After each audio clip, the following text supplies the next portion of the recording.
바울은 14장에 이어서 오늘 본문에서도 계속해서 그리스도인으로서 다른 사람들과의 관계를 어떻게 맺으면서 살아가야 하는지를 고민하고 권면하고 있습니다. 1절을 보면 바울은 믿음이 강한 우리라고 부르면서 그리스도를 따르는 자들 가운데 강하고 능력 있는 자들에게는 마땅히 해야 할 일이 있음을 이야기하고 있는데요. 어제 안 목사님의 설교를 통해서도 우리가 청년들이 고민하는 신앙의 문제들을 들었습니다. 그런데 그것이 비단 청년들 뿐입니까? 자라가는 교육부서 아이들도 마찬가지이고요. 어른들 중에서도 아직은 믿음이 성장하고 있는 사람들에게는 고민과 염려를 가져오는 여러 문제들이 너무나 많다라는 것입니다. 그런데 그러한 문제와 고민들을 바라보면 어쩌면 그런 것들이 오늘 바울이 말하는 믿음이 강한 우리가 보았을 때는 매우 사소해 보일 수도 있다라는 겁니다. 왜 그런 걸 그렇게까지 고민하는지, 심각하게 고민하고 있는지 이해할 수 없을 때도 있다라는 것이죠. 그러나 바울이 오늘 권면하는 것은요, 사소해 보일 수 있는 그 문제들에 대해서도 그들이 고민하는 것에 대해서 용서하거나 참고 견뎌야 한다라고 우리에게 말하는 것이 아닙니다. 갈라디아서 6장 2절에서 말씀하듯이 너희가 짐을 서로 지라 그리하여 그리스도의 법을 성취하라라고 말씀하신 것처럼 이 연약한 자들이 지고 있는 이 짐을 애정을 가지고 우리가 기꺼이 대신 짐을 지어라라고 말씀하고 있는 것입니다. 기꺼이 대신 짐을 짊어진다라는 것은 그들과 같은 태도를 가지고 생각하고 그들과 같은 시선을 가지고 생각하며 그들을 비평하고 판단하기를 삼가고 사랑이 그들에게 대하라고 하는 그 마음을 가지고 그들을 대하며 그들을 품어야 한다라는 것입니다. 바울이 이야기하듯이 더 강한 자들이 더 약한 자들에게 긍휼을 베푸는 이러한 일들을 통해서 결국은 교회가 조화를 이루게 되고 교회가 공동체를 유지하며 함께 성장할 수 있다는 것을 말씀하고 있는 것이죠. 바울은 고린도 교인들 사이에서도 다툼이 있었을 당시에 모든 사람을 기쁘게 하며 저희로 구원을 받게 해야 한다고 말한 적이 있습니다. 그리고 이어지는 말을 통해서 그가 이야기한 것을 살펴보면 자기도 그렇게 할 수 있었던 이유는 그리스도를 본받아서 하는 것이기 때문에 너희로 그리스도를 본받는 자가 되어야 한다라고 이야기하죠. 고린도전서 10장 33절과 11장 1절 말씀을 보면 이렇게 나옵니다. 나와 같이 모든 일에 모든 사람을 기쁘게 하여 자신의 유익을 구하지 아니하고 많은 사람의 유익을 구하여 그들로 구원을 받게 하라. 내가 그리스도를 본받는 자가 된 것 같이 너희는 나를 본받는 자가 되라라고 말씀입니다. 우리가 잘 알듯이 예수 그리스도께서는 지금까지 존재했던 사람 중에서 가장 강한 분이셨습니다. 그런데 그렇게 가장 강한 분이셨던 그 예수 그리스도께서는 자신을 기쁘게 하지 않고 오직 하나님의 뜻을 위해서 이 땅을 살아가셨다라는 뜻입니다. 잔혹한 십자가 위에서 예수 그리스도께서 죽으셨던 것은 아무리 우리가 생각해도 자신을 기쁘게 하기 위한 일이 아니었던 것입니다. 아버지 하나님을 기쁘게 하기 위해서 그리고 인간들을 섬기기 위해서 예수 그리스도께서는 자신을 죽기까지 내어 주셨다라는 것이죠. 빌립보서 2장 6절과 7절에서도 말씀하는데요. 그는 근본 하나님의 본체시나 하나님과 동등됨을 취할 것으로 여기지 아니하시고 오히려 자기를 비워 종의 형체를 가지사 사람들과 같이 되셨다라고 말씀합니다. 이 세상에서 가장 강한 분이셨던 예수 그리스도께서도 자신을 기쁘게 하는 것이 아니라 다른 사람을 위하여 인간들을 섬기기 위하여 자신의 몸을 내어주시고 그러한 행동들을 보여주셨는데 그렇다면 예수 그리스도로 말미암고 성령의 능력으로 말미암아서 강한 자가 된 우리라면 약한 자를 위해 대신 짐을 지고 그들을 위하여 양보하는 것은 어쩌면 당연한 일이 되어야 한다라는 것을 말하고 있는 것입니다. 바울이 오늘 말하는 이러한 강한 능력을 가진 자, 그것은 하나님으로부터 독립되어서 자신의 능력으로 자신의 힘으로 말미암아 자신의 혼자서 일하는 사람이 아닙니다. 하나님으로부터 독립된 자가 아니라는 것입니다. 하나님께 전적으로 의지하는 자, 그 사람이 강한 사람이라는 것을 보여주는 것이죠. 교회도 마찬가지인 것 같습니다. 각 성도들이 서로 완전히 독립적일 때 교회가 강해지는 것이 아니죠. 교회의 구성원 모두가, 교회를 이루고 있는 성도 모두가 상호 의존하는 어쩌면 유기적인 관계가 될 때 교회가 가장 강해진다라는 것입니다. 서로가 서로의 약함을 지고 그리스도를 인하여 핍박받는 이들과 하나가 되고 타인의 유익을 구하는 삶을 통해서 교회가 감당해야 할 그 사랑의 삶을 증명해내게 된다면 그것이 바로 우리가 세상을 향해서 보여줄 수 있는 교회의 가장 강한 모습이 될 수 있다는 것입니다. 바울은 그래서 이 모든 것을 통해서 교회의 연합, 교회의 하나 되는 모습을 꿈꾸었던 것입니다. 그리고 바울이 이어서 이야기하는 것을 보면 이 하나 되는 모습은 우리가 직접적으로 하나님께 그 하나됨을 구할 때 이루어지는 것이 아니었습니다. 우리가 예수를 본받아 살고자 할 때 그 결과물로 주어지는 것이 바로 교회의 하나됨이라는 것입니다. 예수 그리스도를 본받아 사는 것, 그것은 결국 삶의 모든 영역 가운데서 예수님의 주권을 인정한다는 것이고 그분의 가치와 그분의 시각을 공유해서 살아간다는 겁니다.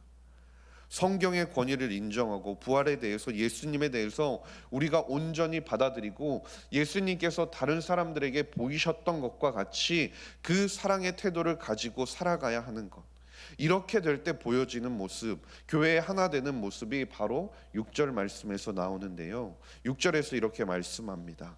한 마음과 한 입으로 하나님 곧 우리 주 예수 그리스도의 아버지께 영광을 돌리게 하려 하노라라고 말씀입니다.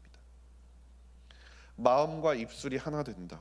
그리고 하나님께 경배하고 예수 그리스도께 영광을 돌리게 된다.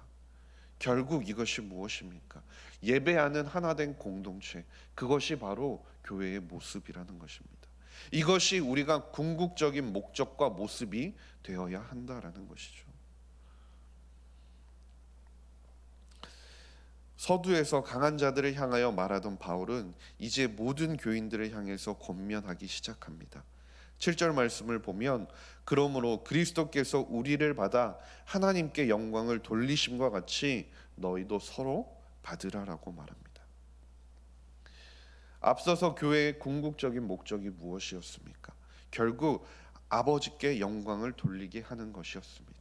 즉 하나님께 영광을 돌리는 것이 교회의 궁극적인 목적이라면 우리는 불화와 부조화와 논쟁 같은 것에 사로잡혀 있어서는 안 된다라는 겁니다. 사랑하는 마음을 가지고 서로 받아들이고 용납해야 하는 것이 교회의 모습이라고 말하는 거죠. 당시 로마 교회를 살펴보면 로마 교회는 혼합 공동체였습니다. 이 교회는 이방인과 유대인이 섞여 있었고 노예와 자유민, 부자와 가난한 자, 강한 자와 연약한 자들로 구성되어 있는 매우 복잡한 교회였습니다. 구성원의 색깔이 너무나 다양하였기 때문에 그것 서로 받아들인다는 것은 몹시 어려운 일이었던 것이죠. 여기서 서로 받아들여야 한다라는 것은 단순히 마음으로 그들을 용납하는 것, 그들을 받아들이는 것을 말하는 것이 아닙니다. 여기서 받아들인다는 것은 쉽게 이야기해서 집으로 데리고 가서 함께 식사하고 함께 활동을 함께 하고 혈통이나 경제적인 차별을 피하는 것을 의미합니다. 상대방을 진짜 나의 한 가족, 한 구성원으로 생각하고 그들을 진정한 형제 자매로 볼 수 있는 것, 그들에게 온갖 사랑과 관심을 보이는 것이 바로 받아들이는 모습이라는 것입니다. 하나님께서는 바울의 입술을 통해서 교회가 복음에 기초한 연합 가운데서 어떠한 문화적인 구분도, 인종적인 구분도, 윤리적인 구분도 뛰어넘는 곳이 되기를 원하셨다라는 것입니다. 그리고 그렇게 원하신 이유가, 그 근거가 어디에서 오는 겁니까? 7절 말씀을 다시 보면 그리스도께서 우리를 받으셨기 때문이라고 말씀합니다. 바울은 이어지는 구약의 말씀들을 인용하면서 하나님이 얼마나 자신의 약속에 신실하신 분이신지를 보이고 있는데요. 당시 구약을 보면 유대 민족의 족장들에게만 주어졌던 언약과 약속들이 있었습니다. 그런데 그러한 언약과 약속들이 이제는 하나님의 긍휼하심으로 말미암아 이방인들도 받을 수 있게 되었다라는 것이죠. 하나님의 긍휼하심이 없었다면 이방인들도 그리고 우리도 결코 복과 구원을 받을 수 없었을 것이라는 겁니다. 그리스도께서 하나님께 영광을 돌리기 위해서 우리를 받아주신 것이라면 우리도 서로 용납하고 받아들이고 하나님께 바르게 서가는 것이 교회 공동체라는 것입니다. 그러면서 바울이 이렇게 당부하는데요. 13절에 소망의 하나님이 모든 기쁨과 평강을 믿음 안에서 너희에게 충만하게 하사 성령의 능력으로 소망이 넘치게 하시기를 원하노라 라는 겁니다. 바울은 그리스도에 대한 믿음, 그 믿음에서 교회가 서로 다른 결론을 내기를 원하지 않았습니다. 왜냐하면 분열되는 것, 교회 안에서 서로 분열되는 것이야말로 하나님 나라에 참여한 우리가 온전히 누려야 할 평강과 기쁨을 빼앗는 일이 되기 때문입니다. 바울은 로마 교회 가운데 그리고 우리의 교회와 공동체 가운데 하나님의 소망으로 인한 평강과 기쁨이 충만하게 되기를 바란다고 이야기합니다. 주 안에서 사랑하는 석관중앙교회 성도님 여러분, 바울이 오늘 했던 그 13절에 이르는 그 결론은 권면은 15장 7절에 나오는 말씀으로 요약할 수 있는데요. 우리 15장 7절 말씀을 다시 한번 함께 읽도록 하겠습니다. 시작. 그러므로 그리스도께서 우리를 받아 하나님께 영광을 돌리심과 같이 너희도 서로 받으라. 그리스도께서 순전히 은혜로 우리를 받아 주셨습니다. 그 은혜로 말미암아서 온갖 인종과 나라와 배경의 사람들이 하나님 나라의 백성으로 불리게 되었습니다. 그리고 하나님께서는 오늘도 여전히 모든 분열과 불일치를 넘어 복음 안에서 교회가 하나됨을 이루시기 위하여 오늘도 일하고 계신다라는 것입니다.